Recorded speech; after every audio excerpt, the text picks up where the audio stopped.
Bonjour à toutes et à tous, Wilbert le petit loup, avec ses outils, ses pinceaux virtuels qu'il a dans sa boîte à outils qui s'appelle GIMP, va nous aider aujourd'hui à retoucher des images, des photos, ces chères photos que nous essayons de faire revivre, les anciennes photos, c'est quelque chose qui se pratique beaucoup en ce moment. Et nous allons ouvrir une photo très difficile à retoucher, ça ne sera pas un cadeau. La petite fillette que voici, il s'agit d'une diapositive des années de 1960, une Agfa, pleine de grains, pleine de poussière et qui a perdu ses couleurs. Première chose, majuscule plus C, c'est-à-dire l'outil pour découper l'image, et je sélectionne toute l'image. Je presse Tab pour faire disparaître les outils. Là, je vais agrandir beaucoup, 300%, j'ai un raccourci, personnalisé 3 pour aller à 300%.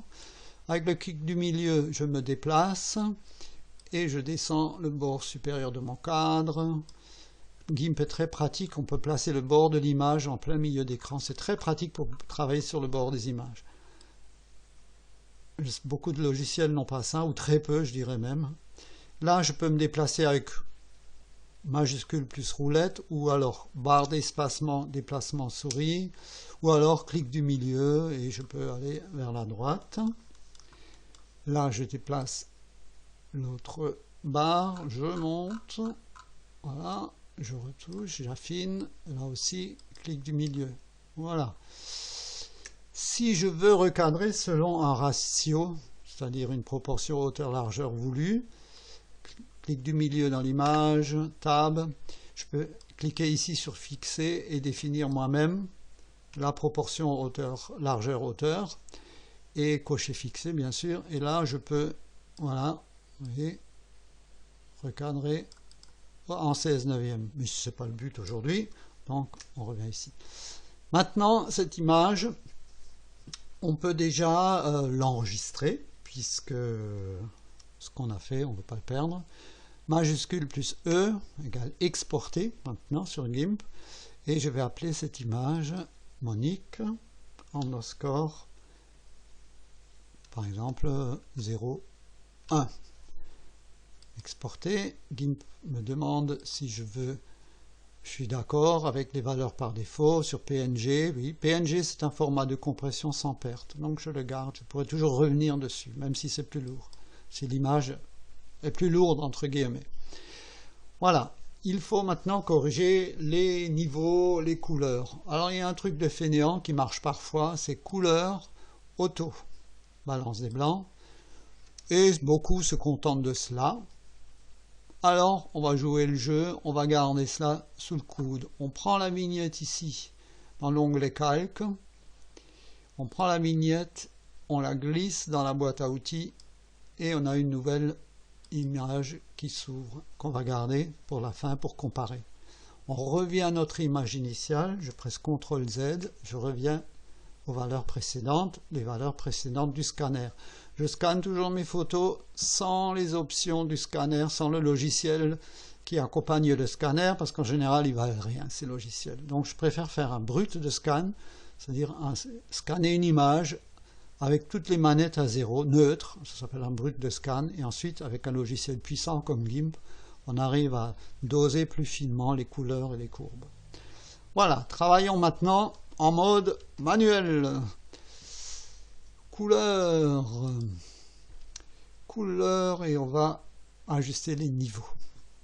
Lorsqu'on a une image bien équilibrée, comme les anciennes Kodachrome, il suffit en général d'amener ces deux curseurs au pied des montagnes, là, dans l'histogramme logarithmique. Je préfère ça à l'histogramme linéaire qui lui efface souvent des zones claires et des zones sombres. Il est trop agressif. Je préfère l'histogramme donc logarithmique. Mais ici, cette image, elle a vraiment perdu trop de couleurs. Donc on va réinitialiser et on va travailler chaque canal de couleur rouge, vert, bleu séparément. Donc je place mon curseur sur valeur, je tourne, je vais sur rouge, ici, donc basse lumière, haute lumière ici. Ensuite, je roule vers le vert, je fais la même chose. Ça va assez vite finalement, hein, quand on a l'habitude. Après, ça devient un réflexe. Et je vais sur le bleu. Et là, vous allez voir, ça va un petit peu changer. Regardez voir l'image à droite. Voilà, c'est déjà un peu plus joli. Il n'y a plus de vert, hein. Cette photo, elle a complètement... Elle a moisi dans un placard, les couleurs sont parties. On va essayer de récupérer un peu de vert. Alors j'ai trouvé un truc dans couleurs et courbes. En travaillant le canal bleu et en déformant cette courbe, on arrive à avoir des verts. Par contre, il ne faut pas forcer non plus parce que toute l'image va devenir verte. Je peux déformer la courbe encore une fois et je peux donc enlever le trop plein de vert, si je peux m'exprimer comme ça, dans les zones claires. Voilà, je valide. Ensuite, couleur, balance des couleurs. Commençons par travailler les demi-teintes, parce qu'on va travailler les tons sombres, les demi-teintes, les tons clairs. Demi-teintes. Je décoche préserver la luminosité, pratiquement toujours. Hein. Je roule ici et je mets un peu de rouge. Pas trop, sinon le visage et le ciel vont devenir rouges. Donc on va dire plus 6. Je valide.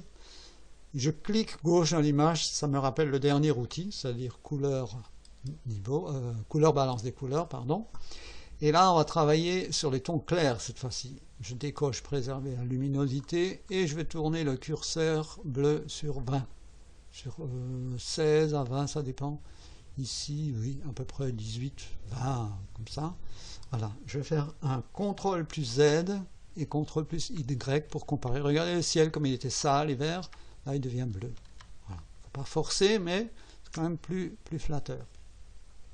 Si notre image nous paraît un peu sombre, nous pouvons très bien utiliser maintenant couleur courbe, encore une fois, et déformer cette courbe en son milieu. Mais attention, on arrive vite à des images contrastées. Donc parfois, il est bien d'éclaircir juste un peu les tons clairs, mais pas trop les tons moyens. Vous voyez, je suis vers la partie haute. Voilà, toujours revenir en arrière, CTRL Z, CTRL Y. Donc, je dis que c'est pas mal. Un autre moyen d'éclaircir une image sans la contraster, eh bien, c'est toujours les niveaux. Les niveaux, et vous déplacez le curseur du milieu, ou vous roulez ici, vous faites plus 10. Ça adoucit une image, surtout bien dans le cas des portraits. Mais bon, je pense que c'est pas mal comme ça. Voilà. Alors, CTRL plus E. J'exporte, je ne veux pas perdre ce que j'ai déjà acquis. GIMP a un outil très sympathique pour enlever les pétouilles, bien que ce soit un travail long. C'est l'outil H de Heal en anglais, et c'est le petit sparadrap ici. C'est un peu comme le tampon, comme l'outil de clonage, sauf qu'il tient compte du contexte où l'on va greffer. Regardez la partie bleue que je vais enlever là. Hop. Voilà. C'est très pratique dans les nuances, comme ici. Attendez, là il y a une rayure. Vous voyez. Je fais clic, CTRL-clic ici, et je commence à cloner. Et là je presse majuscule pour avoir, vous voyez l'élastique. Voilà. Et ça me fait toute une rangée, c'est quand même très pratique. Là, je vais jusqu'au bout. Voilà, donc je ne fignole pas, je fignolerai tout à l'heure après la vidéo. Parce que là, c'est pour montrer ce qu'on peut faire. Je vais juste vous montrer quelque chose concernant cet outil. Il marche très bien, il fonctionne très bien, sauf entre deux zones clair entre deux zones de fort contraste. Par exemple, le bord de l'image, c'est à peu près ça aussi. Vous n'arriverez pas à enlever quelque chose sur le bord de l'image. Là, il faut passer pour C, l'outil de clonage ou le tampon, et là, vous arriverez mieux à corriger. Voilà. Je passe les détails, peut-être ici dans le banc. Là, c'est l'outil C, clonage, qui marchera mieux pour ici. Alors, vous voyez, c'est toujours CTRL plus C. Et moi je l'utilise, clic du milieu, Tab, je l'utilise toujours en mode aligné. Quasiment tous mes outils H et C, je les utilise en mode aligné. C'est bien plus pratique que le mode aucun ou le mode fixé. Non, c'est le mode aucun qui est sélectionné d'office. Moi, j'ai des options par défaut qui me mettent aligné parce que c'est beaucoup plus pratique. Voilà, ici, peut-être une petite tâche encore, voilà. Maintenant, le visage de la fillette, ah, ça c'est très délicat. On utilise bien sûr le Heal, le H, et on réduit la taille des outils. Dans GIMP, ça se passe maintenant avec ce curseur-là. Ici, on joue grossièrement quand la flèche montre vers le haut. Quand la flèche est dans le sens horizontal, on joue petit petit. Moi personnellement, je me suis créé 2 raccourcis clavier. Le 1 du 3 au-dessus du AZERTY. Et là, je presse le 1 pour réduire, le 2 pour agrandir. Vous trouvez ça dans les options des outils. C'est très pratique pour bouger la taille des brosses. J'utilise bien sûr une brosse floue, hein. Vous voyez la brosse ici, c'est une brosse floue, hein, toujours, hein, sinon ça va faire de l'emporte-pièce. Voilà, j'enlève juste les petites taches dans l'image. Je réduis un peu, voilà, pour voir mieux. Parfois quand on agrandit trop, on voit pas bien.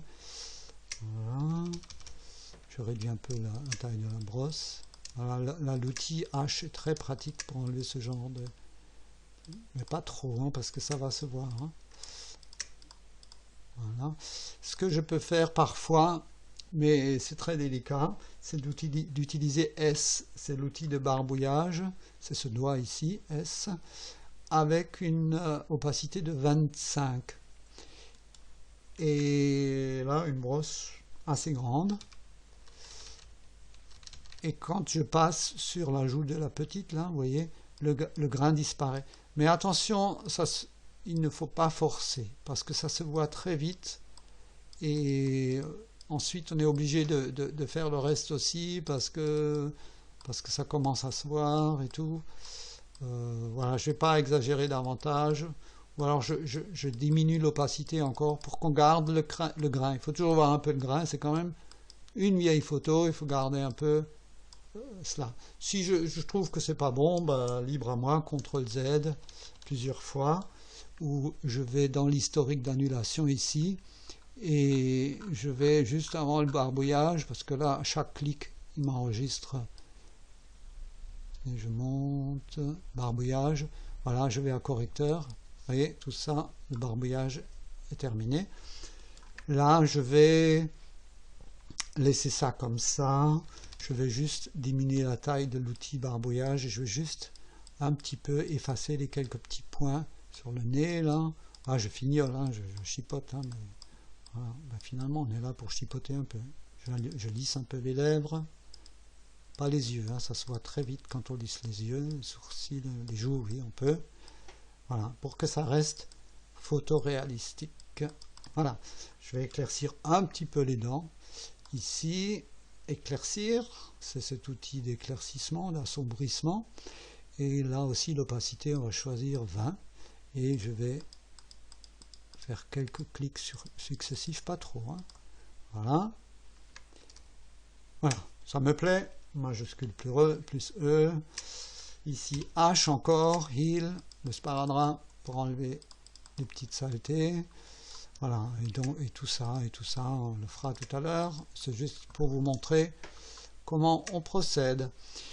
L'image me plaît, mais elle est quand même un peu terne, donc pourquoi pas dans ce cas saturer un peu les teintes. Donc dans teinte et saturation, on prend le mètre, ajuster toutes les couleurs, et on va rouler ici, on va aller à plus 15, 16, rarement plus 20, ça dépend des photos, mais là, bon, c'est une ancienne photo très délavée, je vais faire plus 20. Je vais aussi saturer un peu le jaune, voilà, le jaune qui reste, pas trop comme ça, hein. Voilà. CTRL plus Z, CTRL plus Y, moi, la deuxième version saturée me plaît mieux. J'enregistre.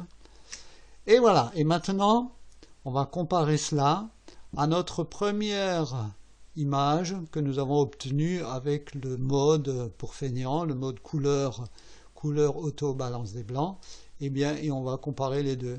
Donc, regardez, ça c'est ce qu'on avait obtenu, et ça c'est ce qu'on a fait manuellement. Donc lequel vous plaît le mieux maintenant? Ça vaut le coup, hein, quand on a des photos auxquelles on tient, de se donner un peu de mal. Bien sûr, il faut apprendre, mais avec un peu d'exercice, on y arrive et on se note ces petites recettes de cuisine. On peut également renforcer légèrement la netteté, ça sera moins évident sur cette image puisqu'elle est déjà pleine de grains. Pour ce faire, filtre, amélioration, renforcer la netteté, et là en général je mets un rayon de 1 pixel, c'est la seule valeur que je change et je valide.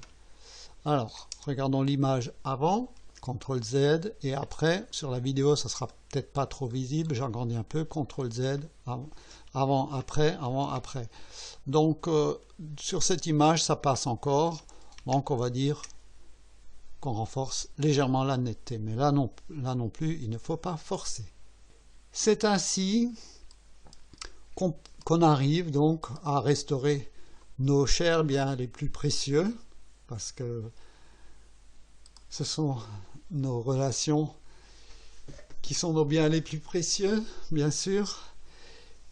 Des images comme celle-ci, eh bien on arrive à en faire ça. Vous voyez, une vieille Agfa, c'est devenu comme ça. Un beau tracteur tout neuf maintenant. La fillette que nous venons de retoucher à l'instant. Voilà. Une scène de vendange de 1957 avec les noms pour envoyer les photos à la famille, sans les noms pour avoir la belle photo telle qu'elle était. Pique-nique des années 58. Voilà. Autant de trésors restaurés qui nous feront plaisir et qui feront plaisir à toute notre famille grâce à Wilbert et ses petits trucs malicieux. Merci d'avoir suivi.